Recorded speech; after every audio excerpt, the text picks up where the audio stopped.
আসসালামু আলাইকুম এভরিওয়ান। এই মুহূর্তে আপনার বাজেট যদি অলমোস্ট 55,000 টাকার আশেপাশে হয়ে থাকে এবং আপনি যদি ইউজ বা প্রিয়ন মার্কেট থেকে একটা ফ্ল্যাগশিপ স্মার্টফোন কেনার চিন্তা ভাবনা করে থাকেন, সেক্ষেত্রে বলবো আজকের ভিডিওটা অবশ্যই আপনাদের জন্য খুবই ইম্পর্টেন্ট হতে যাচ্ছে। কারণ এই ভিডিওতে আমরা যেই স্মার্টফোনটি নিয়ে কথা বলবো সেটা খুবই আন্ডাররেটেড একটা স্মার্টফোন, সেটা নিয়ে তেমন কেউ একটা কথা বলে না, তবে আমরা আজকে আপনাদেরকে জানাবো। অ্যান্ড সেই মডেলটা হচ্ছে এই OnePlus 12। এটাকে আন্ডাররেটেড বলার কারণ হচ্ছে যে এই মুহূর্তে এইটার প্রাইস রেঞ্জ ইউজড মার্কেটে মোটামুটি এই 55 থেকে 60,000-এর আশেপাশেই পাওয়া যায়। এটা ডিপেন্ড করে আপনি কত জিবি ভেরিয়েন্ট নিচ্ছেন, ফোনটার সাথে কি কি অ্যাভেলেবেল রয়েছে এগুলোর উপরে। আমি আপনাদেরকে জানাবো যে এইটা কেন আন্ডাররেটেড একটা স্মার্টফোন এবং এই বাজেটে এই স্মার্টফোনটা অ্যাকচুয়ালি ভ্যালু ফর মানি কেন। সো সব কিছুই থাকবে আজকের এই ভিডিওতে। অ্যান্ড আমাদের আজকের ভিডিওটা ভালো লেগে থাকলে অবশ্যই like, comment, share and subscribe করে পাশে থাকবেন। চলুন আজকের ভিডিও শুরু করা যাক। প্রথমত, যেহেতু আমরা বাজেট নিয়ে কথা বলছি, সেখানে এই বাজেটের অন্যান্য রেঞ্জের যে স্মার্টফোনগুলো পাওয়া যায় সেগুলো নিয়ে আপনাদেরকে একটু ধারণা দিয়ে দিই। যেমন আপনারা যদি এই বাজেটে প্রিয়ন মার্কেটে দেখেন, স্যামসাংয়ের S24 পেতে পারেন, আপনি S23 প্লাস পেতে পারেন। আবার যদি আপনি হচ্ছে আইফোনে যান, সেক্ষেত্রে আপনি সর্বোচ্চ আইফোন 12 প্রো ম্যাক্স পেতে পারেন, অথবা আইফোন 13, আইফোন 12 প্রো এগুলো পেতে পারেন, বা আইফোন 14 পেতে পারেন। অ্যান্ড যদি আপনারা পিক্সেলের ডিভাইসগুলোতে যান, সেক্ষেত্রে আপনারা সর্বোচ্চ পিক্সেল 8 প্রো পেতে পারেন। তো সেই দিক থেকে যদি আমি বলি, এইটা আপনাকে কিন্তু একটা ফ্ল্যাগশিপ এক্সপিরিয়েন্স অফার করবে প্রত্যেকটা জায়গাতেই। প্রথমত যদি আমরা ডিজাইনের দিকে আসি, এই ফোনটার ডিজাইন কিন্তু স্টিল খুবই প্রিমিয়াম এবং খুবই গর্জিয়াস একটা ডিজাইন আমার কাছে যতটুকু মনে হয়।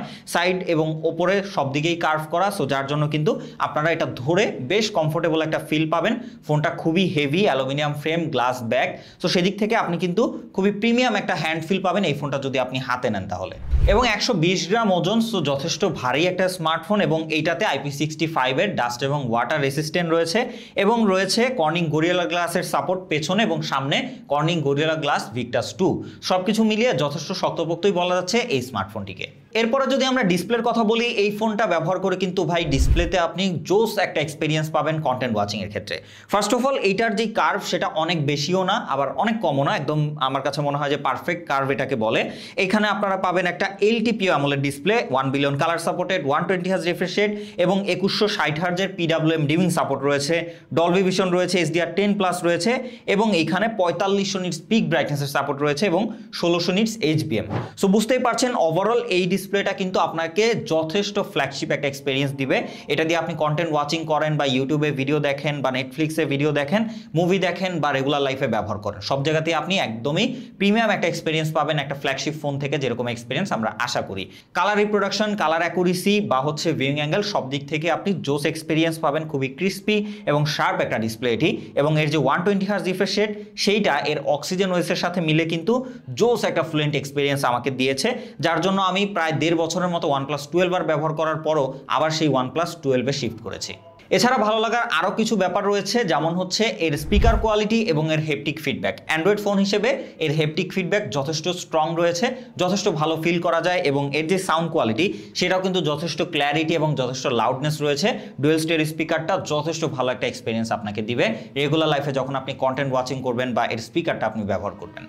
অ্যান্ড অপারেটিং সিস্টেমের দিকে আসলে, এই ফোনটা যখন লঞ্চ হয়েছে out of the box Android 14 দিয়ে এসেছিল, বাট স্টিল এখন কিন্তু একদম লেটেস্ট অ্যান্ড্রয়েড 15টাই রান করছে এটাতে, এবং রয়েছে oxygen OS 15। So oxygen OS নিয়ে আসলে নতুন করে কিছু বলার নাই, একসময় লেজেন্ডারি একটা OS, একসময় বললে ভুল হবে, আসলে এখন একটা লেজেন্ডারি OS।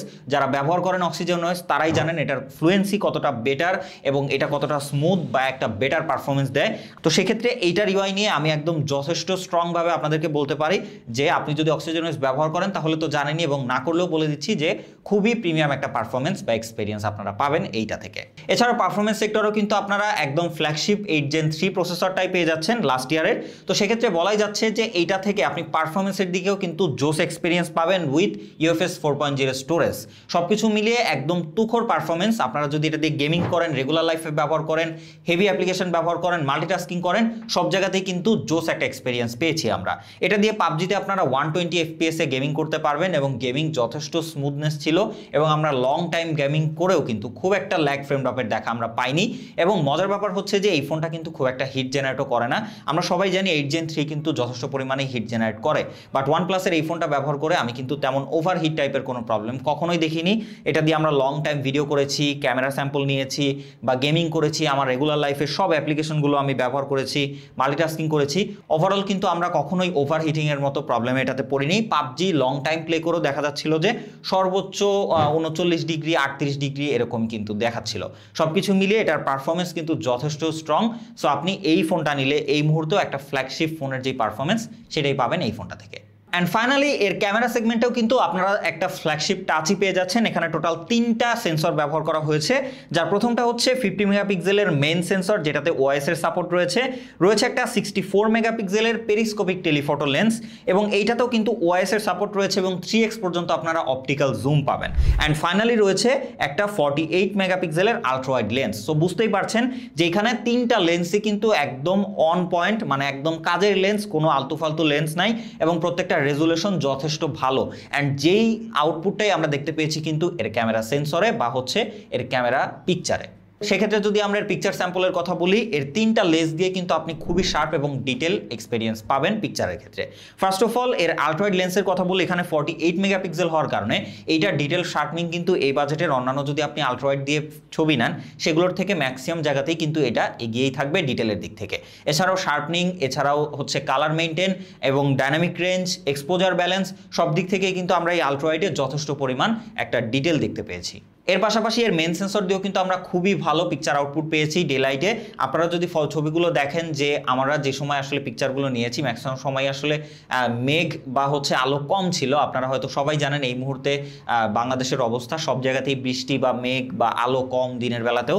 সো তারপরেও কিন্তু এইটার ডিটেলে আমরা খুব একটা ঘাটতি দেখিনি। শ্যাডো এরিয়া হ্যান্ডেলিং বা হচ্ছে ডাইনামিক রেঞ্জ, এছাড়াও এক্সপোজার ব্যালেন্স, ডিটেল সব জায়গাতে কিন্তু আমরা বেশ ভালো একটা এক্সপিরিয়েন্স পেয়েছি এই বাজেটের একটা প্রিয়ন মার্কেটের ফোন হিসেবে। তার পাশাপাশি কালারও কিন্তু আমরা যথেষ্ট ব্যালেন্স পেয়েছি, একদম স্যাচুরেটেড বা খুবই কালার বুস্টেড এরকমও না, আবার একদম ফ্যাকাশে কালার এরকমও না, মানে অ্যাভারেজে একদম ব্যালেন্স একটা কালার আউটপুট আপনাকে দিবে, যেটা কিন্তু দেখতে বেশ ভালোই লাগবে। এর পাশাপাশি এর পেরিস্কোপিক টেলিফটো লেন্সটাও কিন্তু যথেষ্ট কাজের। এর 3x এর ছবিগুলো দেখলে আপনার আসলে মাথা নষ্ট হয়ে যাবে এই বাজেটের মধ্যে এই স্মার্টফোন হিসেবে। আপনারা যদি 3x এর পিকচার তোলেন, সেটা হিউম্যান পিকচার হোক বা এনভায়রনমেন্ট পিকচার হোক, যথেষ্ট ডিটেইল আমরা পেয়েছি সেখানে। এর পাশাপাশি হচ্ছে এক্সপোজার ব্যালেন্সও আমরা ভালো দেখেছি, এবং ব্যাকগ্রাউন্ড যে ব্লার বা ডেপথ যেটা হচ্ছে ন্যাচারাল, সেইটা কিন্তু ভাই অ্যামেজিং ছিল এই পেরিস্কোপিক লেন্সের। ছবিগুলো দেখলে আপনারা বুঝতে পারবেন। আদারওয়াইজ এই 3x দিয়ে যদি আপনি ভিডিও করেন তাহলে কিন্তু অ্যামেজিং লেভেলের ভিডিও পাবেন। আপনাদেরকে ছোট্ট করে একটা স্যাম্পল দিয়ে দিচ্ছি, ভিডিওটা দেখলে আপনারা বুঝতে পারবেন এখানে কতটা ডিটেল বা কতটা ব্যাকগ্রাউন্ড ব্লার এসেছে, কোনো রকম পোর্ট্রেট ভিডিও ছাড়া। এটা কিন্তু নর্মাল লেন্সের 3x ভিডিও। সো আপনারা দেখেই বুঝতে পারছেন এর 3x লেন্স বা এর পেরিস্কোপিক লেন্সের কোয়ালিটি কতটা ভালো। এছাড়া পোর্ট্রেট ছবির কথা বলে সেখানে আপনারা টোটাল 3টা ফোকাল লেন্থে পোর্ট্রেট নিতে পারবেন, 1x 2x এবং 3x। প্রত্যেকটারই কিন্তু আমরা কোয়ালিটি বেশ ভালো পেয়েছি। বিশেষ করে টেলিফটো লেন্সটা যেটা রয়েছে 3x, সেটারও কিন্তু যথেষ্ট আমরা ভালো ডিটেল এবং ব্যাকগ্রাউন্ড ব্লার দেখতে পেয়েছি। এজ ডিরেকশন যথেষ্ট ভালো আমার কাছে মনে হয়েছে। তবে হ্যাঁ, ফেসটাকে একটু স্মুথ করে দেয়। আপনারা যদি একটু জুম করে দেখেন এখানে একটু সফটেনিং আপনারা দেখতে পাবেন। এটা অনেকের কাছে ভালো লাগবে বা অনেকের কাছে আর একটু ডিটেল ন্যাচারালটাই হয়তো ভালো লাগবে। সো এটা প্রত্যেকের নিজের উপরে থাকবে, বাট আমার কাছে মনে হয়েছে যে এইটা বাজেট অনুযায়ী আপনাকে যথেষ্ট ভালো কোয়ালিটির পোর্ট্রেট আউটপুট দিবে ডেফিনেটলি। ফাইনালি এর ফ্রন্টেও রয়েছে একটা 32 মেগাপিক্সেলের ক্যামেরা, যেটা দিয়ে আপনারা বেশ ভালো কোয়ালিটির পিকচার নিতে পারবেন, এবং এখানেও আমরা যথেষ্ট ভালো ডিটেল দেখেছি, এক্সপোজার ব্যালেন্স যথেষ্ট ভালো দেখেছি। তবে হ্যাঁ, এইটার যে হিউম্যান কালার রিপ্রোডাকশন সেইখানে আমার কাছে একটু ফ্যাকাশে লেগেছে। এইটা আর একটু অন পয়েন্ট হলে বেশ ভালো হতো কালার আউটপুটটা। আদারওয়াইজ ডিটেল এবং এক্সপোজার ব্যালেন্স দিয়ে সবকিছু মোটামুটি বেশ ভালোই দিচ্ছে এর ফ্রন্ট ক্যামেরাটাও। স্যাম্পলগুলো দেখলে আপনারা বুঝতে পারবেন। ভিডিও সেগমেন্টেও কিন্তু এইটাতে টোটালি ফ্ল্যাগশিপ ক্যাটাগরির ফোনগুলোতে যা যা থাকে সব কিছুই পাবেন। 8K 24 FPS with 4K 60 FPS সবগুলো লেন্স দিয়েই। এটা দিয়ে আপনারা আলট্রাওয়াইডের ভিডিও এক্সপিরিয়েন্স দেখলে যথেষ্ট ইমপ্রেস হবেন, কারণ আলট্রাওয়াইডেও এর ভিডিও যথেষ্ট ডিটেল। 4K 60 FPS এর যথেষ্ট স্ট্যাবল ভিডিও আমরা পেয়েছি। কালার রিপ্রোডাকশন এবং কালার আউটপুটও কিন্তু যথেষ্ট ভালো ছিল, অন পয়েন্ট ছিল, খুব একটা কালার বুস্টেড বা একদমই ডাল কালার এরকম আমরা দেখিনি। তার পাশাপাশি মেন লেন্সের ভিডিও কিন্তু যথেষ্ট ভালো আমরা পেয়েছি, সেখানে আমরা যথেষ্ট ভালো ডিটেল পেয়েছি, এক্সপোজার ব্যালেন্স ভালো, ডাইনামিক রেঞ্জও ভালো মেনটেন করতে পারে, কালার বা এক্সপোজার কিন্তু খুব একটা শিফট করে না, সেখানে আমরা যথেষ্ট ভালো একটা স্ট্যাবিলিটি পেয়েছি। এর পাশাপাশি এটা দিয়ে আপনারা 1080p 30 fps এ পোর্ট্রেট ভিডিও করতে পারবেন, এবং সেখানেও কিন্তু আমরা যথেষ্ট ভালো এজ ডিরেকশন দেখতে পেয়েছি, যথেষ্ট ভালো ডিটেল আউটপুট দিতে পারে, এক্সপোজার ব্যালেন্সও কিন্তু ভালো। এটা যথেষ্ট ইউজফুল আপনারা ভিডিও পাবেন। সো যারা এটা দিয়ে সিনেমাটিক বা পোর্ট্রেট ভিডিও করতে চান, ভিডিও সেগমেন্টেও এইটা আপনাকে যথেষ্ট ভালো একটা এক্সপিরিয়েন্স দিবে পোর্ট্রেটের ক্ষেত্রেও। এছাড়া ব্যাটারি সেগমেন্টেও কিন্তু ফোনটা যথেষ্ট ভালো ব্যাকআপ ব্যাকআপ দিচ্ছে সেখানে 5400 mAh এর ব্যাটারি ব্যবহার করা হয়েছে এবং 100 ওয়াটের ফাস্ট চার্জিং সাপোর্ট রয়েছে, যা অলমোস্ট আধা ঘন্টায় আপনার এই ফোনটাকে ফুল চার্জ করে দিতে সক্ষম। এছাড়াও রয়েছে 50 ওয়াটের ওয়্যারলেস চার্জিং সাপোর্ট। সো বুঝতেই পারছেন ওভারঅল একটা ফ্ল্যাগশিপ ক্যাটাগরির সেগমেন্ট এখানে রয়েছে এবং এইটার যে ব্যাটারি ব্যাকআপ সেটাও কিন্তু আমাকে যথেষ্ট ইমপ্রেস করেছে। এই ফোনটা আপনারা মোটামুটি যদি নর্মাল টু হালকা হেভি ইউজ করেন সেক্ষেত্রে ইজিলি 7 ঘন্টার কাছাকাছি কিন্তু ব্যাটারি ব্যাকআপ পেয়ে যাবেন। আর যদি আপনারা নর্মালি ব্যবহার করেন ইজিলি দিন পার করে ফেলতে পারবেন এই ফোনটার ব্যাটারি ব্যাকআপ দিয়ে। সো সবশেষে বুঝতেই পারছেন আপনারা ওভারঅল সব দিক থেকে কিন্তু এই ফোনটা আপনাকে ভ্যালু ফর মানি এবং একদম অলরাউন্ডার একটা এক্সপিরিয়েন্স শেয়ার করবে এই বাজেটের একটা প্রিয়ন মার্কেটের স্মার্টফোন হিসেবে।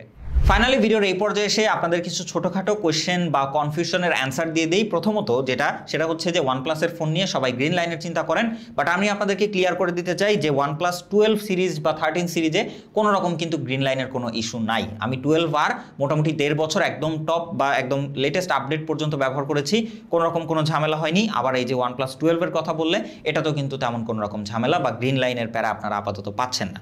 এবং নেটওয়ার্কের কথা আসলে এই ফোনটাতে আমি আমার 2টা প্রাইমারি সিমই ব্যবহার করেছি, সেক্ষেত্রে নেটওয়ার্ক জনিত কিন্তু কোনো রকম কোনো প্রবলেমে আমি পড়িনি। কলিং হোক বা ওয়াইফাই হোক বা মোবাইল ডাটা হোক কোনো জায়গাতেই সব কিছু মিলিয়ে আমার কাছে মনে হয় এইটা একটা আন্ডাররেটেড ফোন এবং এইটা এই বাজেট রেঞ্জের মধ্যে প্রিয়ন মার্কেটে বেশ দারুণ একটা স্মার্টফোন। আপনি যদি হেভি ইউজ করতে চান, performance centric, camera centric, video করতে চান বা রেগুলার লাইফ ব্যবহার করতে চান, ওভারঅল সব দিক থেকে আমি বলবো একটা ব্যালেন্স ফোন। কোনো দিক থেকে আপনাকে খুব একটা কমতির কোনো কিছু দিবে না এই স্মার্টফোনটি। বাকি ডিসিশন টোটালি আপনাদের উপরে। আজকের ভিডিও পর্যন্তই। ভালো লেগে থাকলে লাইক, কমেন্ট, শেয়ার, সাবস্ক্রাইব করে পাশে থাকবেন। খোদা হাফেজ।